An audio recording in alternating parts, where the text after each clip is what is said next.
అయితే టాప్ న్యూస్లో మనం చూసిన మహాపత్రికలో మొదటి వార్త టాప్ న్యూస్లో ఫిరాయింపు ఎమ్మెల్యేలకు హైకోర్టు షాక్ అనేటువంటి వార్తను మనం మహాపత్రికలో ఒకసారి కంటిన్యూ చదువుదాం. పార్టీ మారిన 10 మంది బీఆర్ఎస్ ఎమ్మెల్యేల వ్యవహారంపై తెలంగాణ హైకోర్టులో గురువారం కీలక విచారణ జరిగింది. సదరు శాసనసభ్యులు పార్టీ ఫిరాయించలేదంటూ శాసనసభ స్పీకర్ ఇచ్చిన నిర్ణయాన్ని సవాల్ చేస్తూ దాఖలైన పిటిషన్లను న్యాయస్థానం విచారించింది. ఈ మేరకు ఎమ్మెల్యేల అనర్హత పిటిషన్లపై స్పీకర్ ఇచ్చిన తీర్పు తాలూకు కాపీలను తక్షణమే తమ ముందు ఉంచాలని న్యాయస్థానం ఆదేశాలు జారీ చేసింది. ఈ విషయం సందర్భంగా పార్టీ ఫిరాయింపు ఆరోపణలు ఎదుర్కొంటున్న ఎమ్మెల్యేలతో పాటు అసెంబ్లీ స్పీకర్ కూడా తమ పూర్తి వాదనలతో కౌంటర్ అఫిడవిట్లు దాఖలు చేయాలని హైకోర్టు మరోమారు నోటీసులు జారీ చేసింది.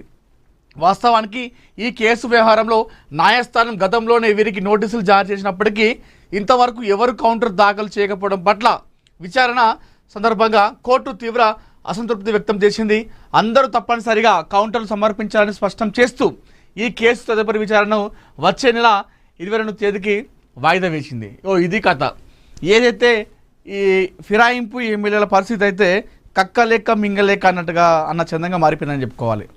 వీరికి ఏదైతే ఫిరాయింపు అయ్యారో అంటే బీఆర్ఎస్ పార్టీలో గెలిచినటువంటి 10 మంది ఎమ్మెల్యేలు అధికారం కోల్పోయిన తర్వాత కాంగ్రెస్ పార్టీలో చేరిన తర్వాత వీరి పరిస్థితి అంటే వారు ఆ పదవిని కూడా ఎంజాయ్ చేయలేకపోతున్నారు.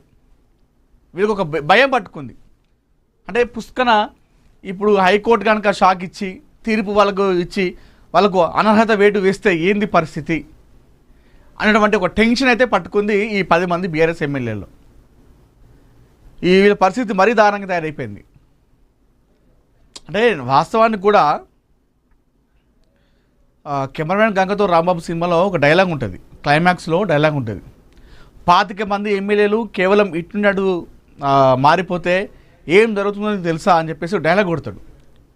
ఆ డైలాగ్స్ మీరు చూడండి, వీలుంటే యూట్యూబ్లో కూడా దొరుకుతుంది మీకు అది. అంటే ఒక 10 మంది ఒక 10-15 మంది ఎమ్మెల్యేలు అంటే ఇటు దిక్కున్నలో అటు దిక్కు చెప్పైపోతే పరిస్థితి ఎట్లా ఉంటుంది, ఏం జరుగుతుంది, ఆ రాష్ట్రం ఎట్లా ఉంటుంది అనేటువంటి ఒక డైలాగ్ అయితే అందులో ఉంటుంది. సరే ఏదైనా సరే అంటే అభివృద్ధి కోసం వారి ప్రాంత అభివృద్ధి కోసం వారితో చేతులు కలిపి వెళ్తే ఏం కాదు. ఇప్పుడు ఎంతోమంది కార్యకర్తలను మోసం చేస్తూ ఎంతోమందిని బదనాం చేస్తూ ఈ పార్టీలకు జంపు కావడం అనేది కరెక్ట్ కాదు. ఇప్పుడు ఈ ఫిరాయింపు ఎమ్మెల్యేలకు ఈ హైకోర్టు షాక్ ఇచ్చింది. సో ప్రతి ఒక్కరు కూడా కౌంటర్లు దాఖలు చేయాలని చెప్పేసి చెప్పింది 10 మంది ఎమ్మెల్యేలకి, అటు అసెంబ్లీ స్పీకర్ కూడా. ఇది జరుగుతూ ఉంది. మరి ఇది ఈ లాస్ట్కు ఏం జరుగుతుంది మరి? ఇంకా ఇప్పటికీ 3 years అయిపోయింది దగ్గర, ఇంకా 2 years ఉంది. మరి 2 years లోపల హైకోర్టు వారిపైన అనర్హత వేటు వేస్తుందా, మరి ఏం జరుగుతుంది అనేది కూడా మనం చూడాలి. ఎందుకంటే గతంలో మనం చూసినాం ధర్మపురిలో 9, 10, 15, 20 ఓట్లతోని అక్కడ గతంలో బీఆర్ఎస్ ప్రభుత్వం ఉన్నప్పుడు కుప్పలేశ్వర్ గెలిచిండు. ఎవరిపైన? ప్రస్తుత మంత్రి ఉన్న అడ్లు లక్ష్మణ్ కుమార్ పైన. అయితే అది కరెక్ట్ కాదు అని చెప్పేసి ఆయన పిటిషన్ ఏదైతే కేసు వేసిండు, ఎవరు? అడ్లు లక్ష్మణ్ కుమార్ కుప్పలేశ్వర్ పైన కేసు వేయడం జరిగింది. అంటే గెలిచింది నేనే అని చెప్పేసి అది కరెక్ట్ కాదు అని చెప్పేసి ఆయన వేసిండు. అయితే ఏమైంది? అధికారం కోల్పోయి అంటే 5 సంవత్సరాల వరకు ఆయన మంచిగా ఎమ్మెల్యే కొనసాగిండు.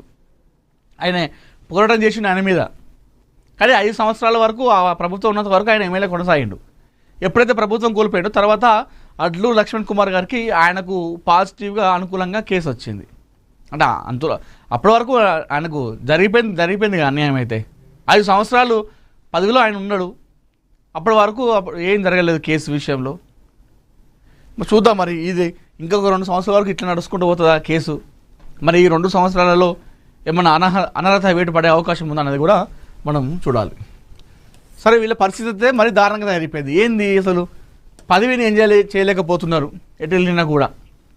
ఇదే టెన్షన్ పట్టుకుంది వాళ్ళకి. బీజేపీ సభ్యత్వం ఉంటేనే భారత పౌరసత్వం అంటారా? విదేశాంగ శాఖ ప్రకటనపై ఎంపీ ఇక్కడ కామెంట్ చేయడం జరిగింది. అంటే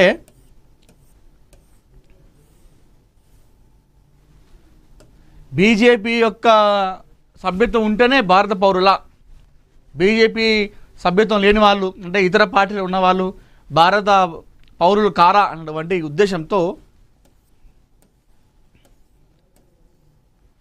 పాస్పోర్ట్ కేవలం ట్రావెల్ డాక్యుమెంట్ మాత్రమే, పౌరసత్వానికి గుర్తింపు కాదన్న కేంద్ర విదేశీ వ్యవహారాల శాఖ ప్రకటనపై ఎంపీ అసదుద్దీన్ ఓవైసీ ఆగ్రహం వ్యక్తం చేశారు. ఇప్పుడు పాస్పోర్టుని పౌరసత్వానికి గుర్తింపు కాదన్నారు. రేపు బీజేపీ సభ్యత్వం ఉన్న వాళ్ళకే భారత పౌరసత్వం అని అంటారు. త్వరలో జరగబోయేది ఇదే అని తీవ్ర స్థాయిలో విమర్శలు గుప్పించారు. కేంద్రంలోని బీజేపీ ప్రభుత్వం ఇష్టారాజ్యంగా పాలన సాగిస్తుందని ఆగ్రహం వ్యక్తం చేశారు. కేంద్రం నిర్ణయాలతో సామాన్య ప్రజలు తీవ్ర ఇబ్బందులు పడుతున్నారని ఆయన ఆవేదన వ్యక్తం చేశారు. బర్త్ సర్టిఫికేట్ కాదు, ఆధార్ కార్డు కాదు, ఇలా అన్నింటికీ ఏదో ఒక కారణం చెప్పి పని చేయదంటే భారత పౌరులమని గుర్తింపు కోసం ఏం చూపించాలని కేంద్రాన్ని నిలదీశారు. తాను చేసిందే చట్టం, చెప్పిందే వేదం అన్నట్టుగా మోడీ ప్రభుత్వం నిరంకుశంగా వ్యవహరించడం దుర్మార్గమని, ఇది దేశ ప్రజలను ఇబ్బందులు గురి చేస్తుందని అన్నారు. ఈ విషయంలో కేంద్రంపై ఎంఐఎం పోరాడుతుందని, భారత పౌరులని నిరూపించేందుకు ఏ డాక్యుమెంట్ చూపించాలో చెప్పాల్సిన బాధ్యత కేంద్రంపై ఉందన్నారు. 14వ పాస్పోర్ట్ సేవా దివస్ సందర్భంగా కేంద్ర విదేశీ వ్యవహారాల మంత్రిత్వ శాఖ పాస్పోర్ట్ పౌరసత్వం గుర్తింపుపై కీలక వ్యాఖ్యలు చేసింది. పాస్పోర్ట్ కేవలం ట్రావెలింగ్ డాక్యుమెంట్ మాత్రమే, పౌరసత్వానికి అది గుర్తింపు కాదని ప్రకటించింది. 1967 పాస్పోర్ట్ చట్టంలోని సెక్షన్ 20 ప్రకారం ప్రజా ప్రయోజనాల దృష్ట్యా అవసరమైతే కేంద్ర ప్రభుత్వం భారత పౌరుడు కాని వ్యక్తికి పాస్పోర్ట్ లేదా ప్రత్యేక ప్రయాణ పత్రాన్ని జారీ చేయొచ్చు. ఈ నిబంధననే పాస్పోర్ట్ను పౌరసత్వానికి సంపూర్ణ తుది గుర్తింపుగా పరిగణించలేమని సూచిస్తుందని క్లారిటీ ఇచ్చేది. దీంతో దేశ పౌరులలో గందరగోళం, ఆందోళన రేకెత్తించిందన్నటువంటి విషయాన్ని కూడా మనం చూసుకోవచ్చు. అంటే కేంద్ర ప్రభుత్వం ఇట్లా జనాలని ఆగమనం చేస్తుంది. ఆధార్ కార్డు కాదు, పాస్పోర్ట్ కాదు, మరి ఏం చూపిస్తే మీరు భారత పౌరులు అని చెప్పేసి మీరు గుర్తుపడతారు, గుర్తించాలి అంటే మా దగ్గర ఏమి ఉండాలనేటువంటి అంశం పైన అసదుద్దీన్ ఓవైసీ ఎంపీ మాట్లాడుతూ అటు మోడీ పైన, కేంద్ర ప్రభుత్వం పైన తీవ్ర స్థాయిలో మండిపడడం జరిగింది. సో ఇది కథ.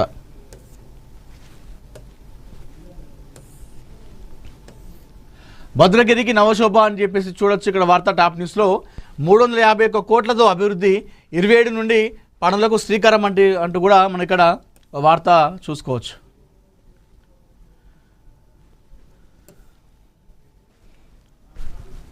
తెలంగాణలో ఎస్ఐఆర్ సర్వే ప్రక్రియ ప్రారంభం అంటూ కూడా మనం ఇక్కడ వార్త కూడా చూసుకోవచ్చు.